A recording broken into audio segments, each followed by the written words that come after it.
So, why church? One of the things I absolutely love about our church is how many different personalities there are. Oh, so many different types of personalities come to First-Plymouth. So diverse. I know when I say diverse, in our time, you think I mean primarily race, class, or gender, but there's a more fundamental diversity: personalities. We are wildly different from one another, infinitely different in our hopes and dreams and expectations and styles. Right now, you are sitting next to a big personality. Turn to someone next to you and say, "I see you." An infinitely big personality. Look at this diversity.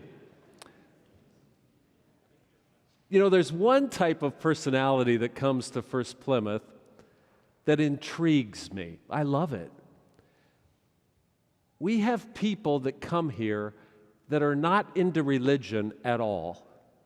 This is interesting.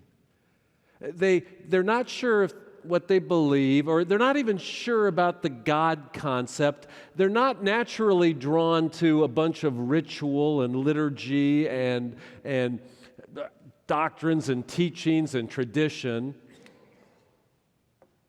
but they come. And they remind me that there's actually a lot about church that isn't so much about religion. Consider the most central activity at First-Plymouth or any church.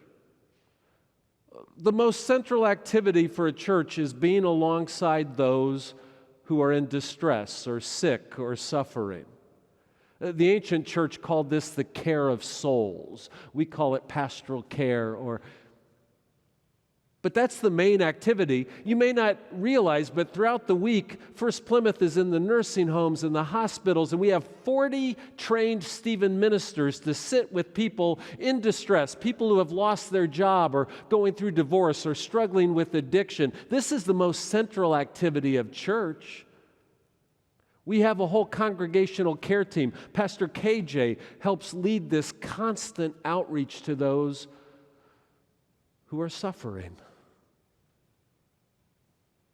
You don't have to be religious to be drawn to something like that. Or some people come for the music. You don't have to be manifestly religious to just love the good music that takes place. And do you realize church in America is the largest expression of grassroots music there is? There are 360,000 churches in America. Pre-COVID, some 60 million people would gather on a weekend, sing, take part in making music, listen to music. When there's less church, and during COVID, only half the amount of people have been going to church. When there's less church, it means there's less music.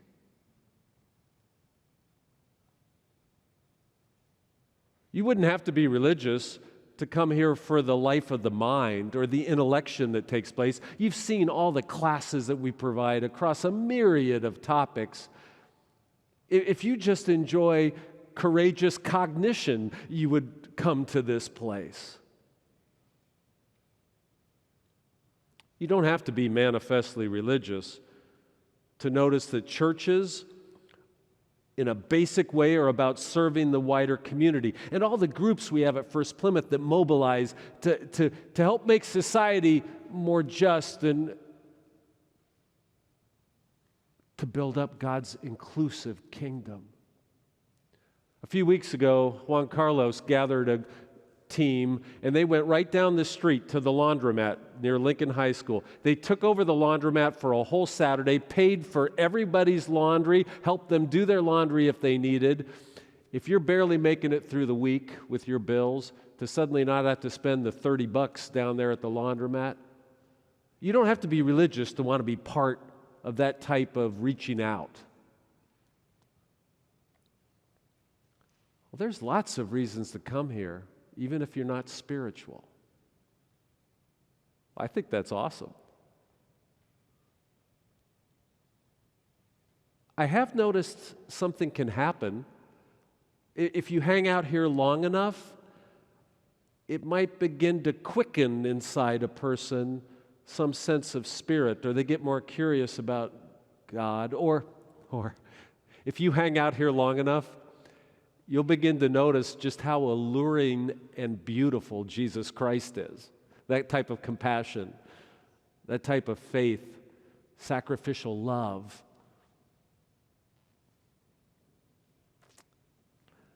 There's another reason someone might come to church, even if you're not spiritual.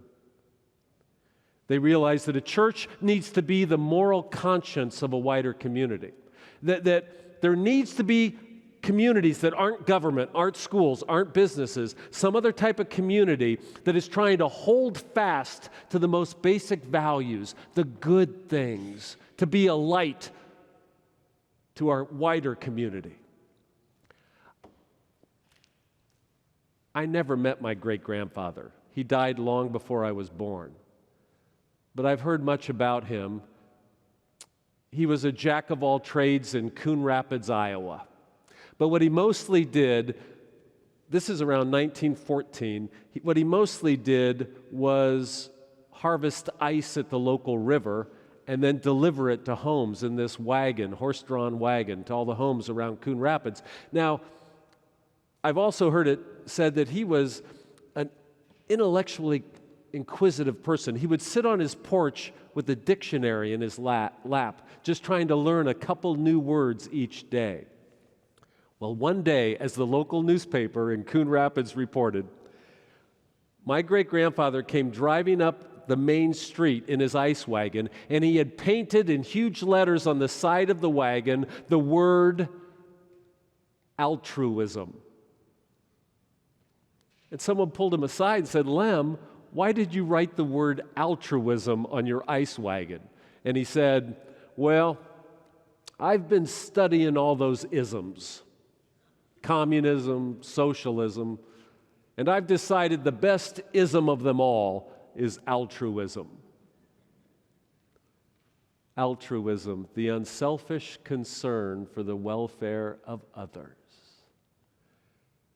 And I imagine a big part of church is like being that ice wagon and parading the best values we can to the wider community. The moral conscience. Oh, there's lots of reasons to come here if you're not religious. And I love that. Why church? Why church? Why not?